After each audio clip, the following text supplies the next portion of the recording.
Hello guys and welcome to my channel. Today we are going to present to you the recap of the most mysterious and scariest movies named as The Exorcism of Emily Rose. Before that, if are new to my channel, hit that like and subscriber button for more scariest and most dramatic recaps. So let's start our video. The Exorcism of Emily Rose is a 2005 American supernatural horror legal drama film directed by Scott Derrickson and starring Laura Linney and Tom Wilkinson. The film is loosely based on the story of Annalise Michel and follows a self-proclaimed agnostic who acts as defense counsel representing a parish priest, Wilkinson, accused by the state of negligent homicide after he performed an exorcism.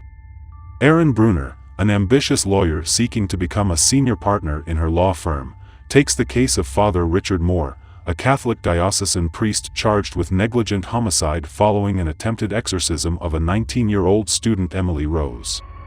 While the archdiocese wants Moore to plead guilty to minimize the crime's public attention, Moore instead pleads not guilty. During the trial, the statements of the witnesses are visualized via flashbacks. Prosecutor Ethan Thomas interrogates several doctors and neurologists to establish a medical cause for Emily's death, particularly epilepsy and schizophrenia. Emily had dropped out of her college studies after being consistently struck by delusions and muscle spasms at 3 a.m. She returned to her parents' home and was treated with epilepsy and psychosis medications. Moore was consulted when her condition failed to improve, and his assessment and observations led him to the conclusion that Emily was being possessed by a demon. With the consent of Emily's parents, Moore subjected Emily to an exorcism that ultimately failed. Moore surmised that Emily's medications were to blame for the unsuccessful expulsion, as they paralyzed Emily's brain activity and kept the demon out of reach. Moore, wanting to tell Emily's story, gives his testimony when he is called to the witness stand. Bruner begins experiencing supernatural phenomena at home, waking up at 3 a.m. to the smell of burning material. Moore warns her she may be a target for the demons, revealing he too has experienced similar phenomena on the night he was preparing for the exorcism. Bruner supports Moore by summoning anthropologist Sadira Adani to testify about the beliefs surrounding spiritual possession from various cultures, but Thomas dismisses her claims as nonsense. Graham Cartwright, a medical doctor who attended the exorcism, gives Bruner a cassette tape on which the exorcism was recorded, and Moore presents the recording as evidence.